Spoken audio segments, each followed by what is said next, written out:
Se nós vamos falar todas essas discussões jurídicas, a situação da Lava Jato, toda a polêmica em relação às investigações, em relação à atuação de procuradores, do ex-ministro e ex-juiz Sérgio Moro. Nós estamos em contato agora com Janaína Pascoal, que é deputada estadual pelo PSL de São Paulo. Deputada, boa tarde. Boa tarde, Denise. Obrigada pelo convite. Cumprimento a todos que nos acompanham, desejando muita saúde, que é o que a gente precisa. Exatamente. Agora, deputada, a gente tem visto aí um aumento dos questionamentos em relação à atuação da Lava Jato. Nós já tivemos vazamento de conversas há algum tempo atrás e agora tem toda essa possibilidade de ser repassado para a defesa do ex-presidente Lula. Nós temos críticas de ministros do Supremo à atuação dos procuradores de toda a Lava Jato, da equipe, em relação a conversas, não é? Gilmar Mendes tem criticado muito e a própria posição do juiz Sérgio Moro deve ser julgada também pelo Supremo. Como é que a senhora vê esse questionamento daquela que teria sido a maior operação do mundo em termos de combate à corrupção? Olha, eu penso que numa democracia, né, todos estamos sujeitos a sermos questionados, a sermos criticados. Então, eu não vejo nenhum mal, né, nas críticas e nos questionamentos. O que me preocupa é um oportunismo de buscar, né, a partir dessas críticas, anular um trabalho que foi e é muito importante no processo de depuração do nosso país. Então, eu sei que há pessoas com posicionamentos um pouco mais radicais, né, como aqueles que sustentam que a defesa não deveria ter acesso a esses diálogos, porque foram conseguidos de maneira criminosa, mas eu defendo muito o direito de defesa, entendo que é sim uma garantia, né, acessar todo e qualquer material que o defensor entenda possa ser importante para ele realizar o seu trabalho. Então, eu não compactuo com o entendimento daqueles que são contrários a fornecer esse material para os advogados, por exemplo, do ex-presidente Lula. Mas daí a defender que esses diálogos poderiam ensejar a anulação da operação, me parece que é algo muito mais distante, é um oportunismo. Eu li os diálogos, pelo menos aqueles que foram tornados públicos, talvez haja outros. Nesses diálogos não existe nenhum indício de confecção de documentos, falsificação de documentos, vamos dizer assim, criação de provas, né? Não existe nenhum indício de que uma testemunha tenha sido orientada, por exemplo, a mentir. Então, com isso eu não estou dizendo que eu aplauda, né, a maneira como os procuradores eventualmente se referiram às partes. Eu sou defensora de um comportamento mais conservador, né, menos diálogos fora dos autos, menos manifestações, quanto menos melhor, mas daí a querer utilizar aquele material para anular, realmente não me parece sustentável do ponto de vista jurídico. O Supremo já teve oportunidade de se debruçar sobre a alegação, né, em vários momentos de suspeição dos próprios ministros, e o próprio ministro Gilmar julgou e já se manifestou em feitos referentes, por exemplo, ao senador José Serra, sendo sabido que existe uma proximidade, não é nem entre ele, ministro, e os advogados do senador, mas entre ele e o próprio senador. Lembro de uma notícia de que o ministro chegou a fazer uma festa de aniversário para o senador na casa dele, isso eu li na imprensa, né, não tenho conhecimento direto. Então, me surpreende que o ministro Gilmar, que julgue, né, com tranquilidade e diz que com independência, causas envolvendo pessoas próximas, queira sugerir a nulidade de uma operação tão importante para o país por força daqueles diálogos que, a meu sentir, né, falo isso, sei que vou ser criticada, muito mais parecem assim, uma tentativa do procurador Dallagnol de mostrar uma influência, um poder, né, que acho que não tinha, né, mas assim, de se afirmar diante dos colegas, do que qualquer tipo de armação, né, no sentido de prejudicar A ou B. Então, eu não vejo elementos para falar em anular a Lava Jato. Muito pelo contrário, entendo que seria um momento para nós fortalecermos, ainda que com outro nome, né, todas as apurações, todas as ações que objetivem investigar e punir desvios de dinheiro público, né, licitações feitas de maneira direcionada e assim por diante. Agora, deputada, a gente vê que há uma crítica geral, bem mais ampla, ao ex-ministro e ex-juiz Sérgio Moro, desde que ele deixou o governo. Ele teve um embate direto com o presidente Bolsonaro, ele afirmava que o presidente tentou interferir na Polícia Federal com o objetivo de defender o filho. Ainda tem toda uma discussão jurídica a respeito dessa situação, mas isso fez com que muitos apoiadores do presidente Bolsonaro questionassem Moro e, consequentemente, também a Lava Jato, sendo que uma das grandes bandeiras do presidente Bolsonaro nas eleições foi a defesa do combate à corrupção. E depois nós tivemos várias outras ações que mostraram aí um certo esvaziamento da Lava Jato, a ação da PGR, todo esse questionamento agora feito pelo Supremo, e a senhora defendeu publicamente através das redes sociais o ministro Sérgio Moro, colocando aí que a saída para ele seria candidato à presidência. O porquê dessa saída? Ele está trabalhando, né? Voltou a trabalhar como advogado. A senhora acha que o caminho dele é político mesmo? Eu acho que a situação dele é muito difícil, porque, guardadas as proporções, é muito parecida com a minha. Né? Quando eu não queria me candidatar, mas a minha vida foi mesmo, virou um inferno. Né? O meu chefe na USP promovendo ações contra mim, eu não podia falar nada. Então, assim, os caminhos foram se afunilando de uma forma que eu acabei, né, me sentindo obrigada a mudar de rumo. E parece que é isso que está acontecendo com ele, sabe? Ele foi para o Ministério com um sonho, vamos dizer assim, de alargar o trabalho da Lava Jato. Infelizmente, não encontrou espaço para isso. Daí ele sai, tenta advogar, vem notificação da ordem que ele não tem ainda o tempo necessário em termos de quarentena, né, de afastamento do cargo para poder advogar. Aí ele aceita um trabalho numa consultoria. Eu nem vou entrar no mérito se ele deveria ter aceitado ou não. Né? Aí é um juízo particular dele. Mas aí ele não pode trabalhar na empresa. Então, assim, estão afunilando a vida do cara de um jeito que eu não sei se não estão percebendo, ele está ficando sem alternativa. Entendeu? E existe, né? A verdade é uma só, existe espaço para uma terceira via.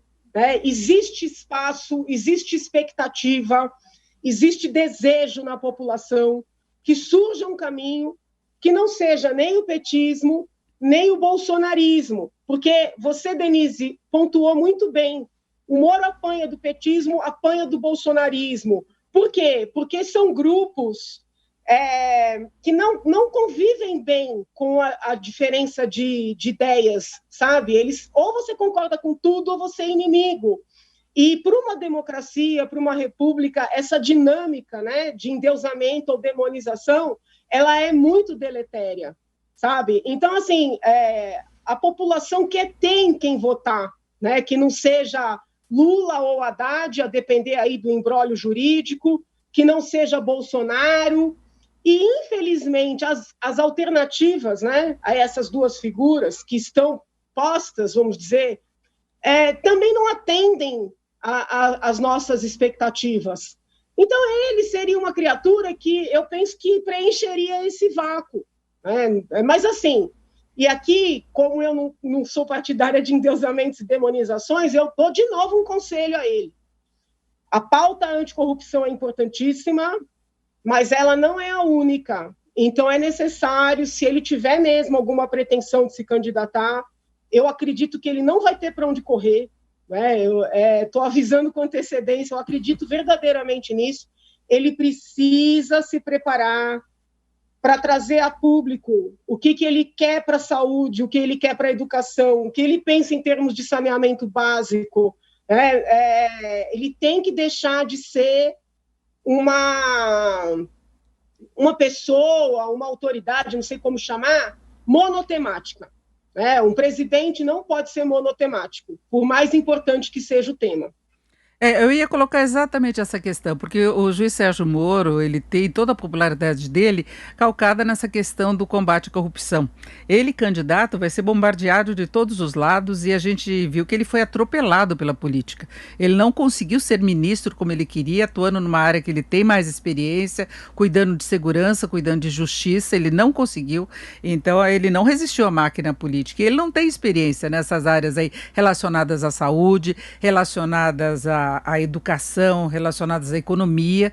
Possivelmente, nas próximas eleições, a gente ainda vai ter desafios imensos, né? A gente sabe que até o calendário eleitoral pode atropelar muita coisa que tem de ser discutida pelo Congresso, então vai ter uma agenda enorme aí, e tirando ainda o Brasil de uma situação de crise, porque por melhor que seja a reação este ano, ainda vamos ter dificuldades. Será que o juiz Sérgio Moro estaria preparado para isso, para entrar num combate político, tentando mostrar capacidade em áreas onde ele nunca atuou e sem experiência política e com uma experiência que ajudou a queimar muito da imagem que ele teve como juiz, não é?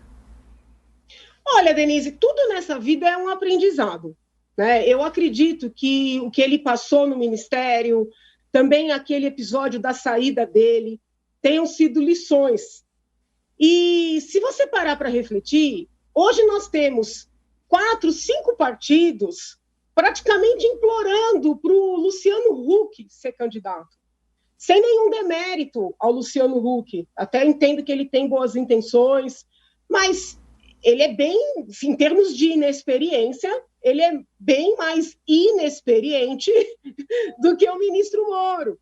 Então, na medida em que os partidos estão se digladiando, né, por uma pessoa que não tem nada a ver com gestão pública, eu penso que alguém que tem 20 anos de magistratura, enfrentamento ao crime, que teve uma passagem por um ministério, que talvez a meu lado tenha sido a pessoa que mais apanhou, que mais foi xingada, né, nesse país, eu penso que é melhor apostar nele, tentar com ele, do que apostar no Luciano Huck.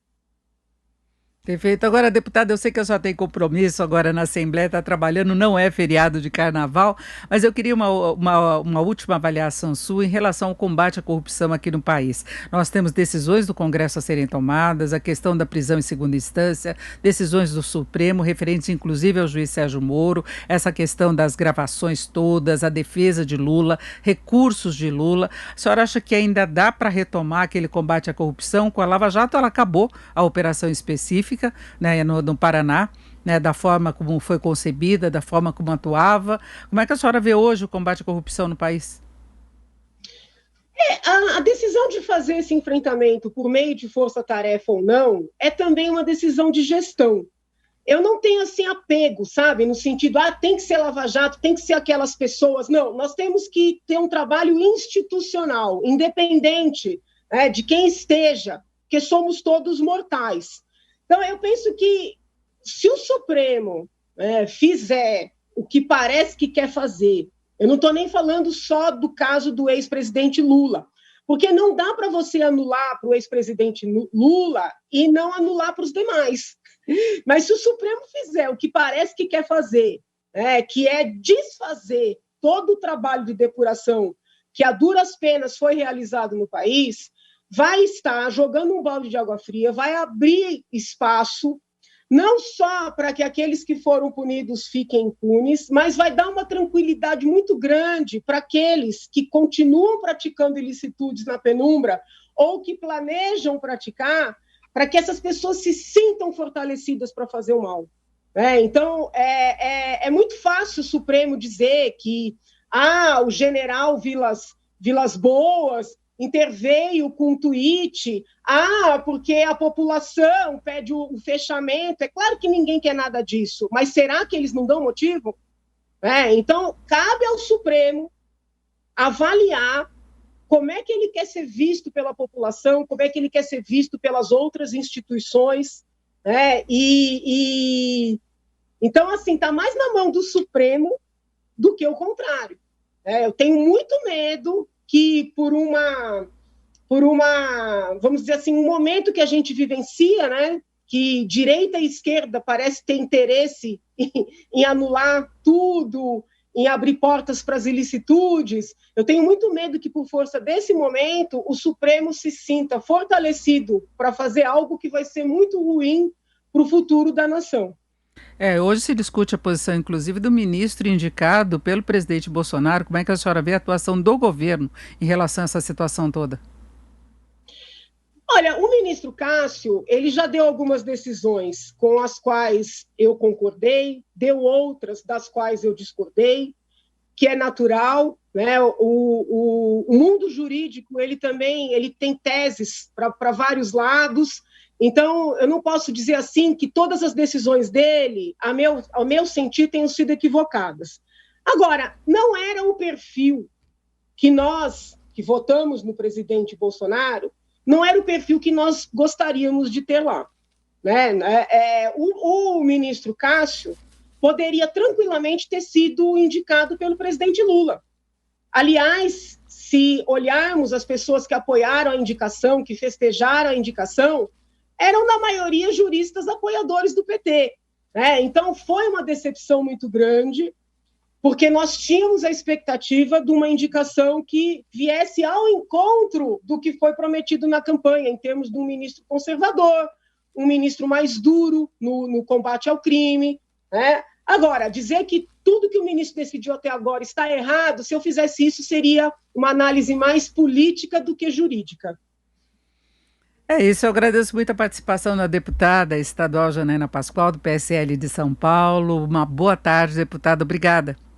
Obrigada, linda. Fica com Deus. Saúde para você e para todos que nos acompanham. Fica com Deus.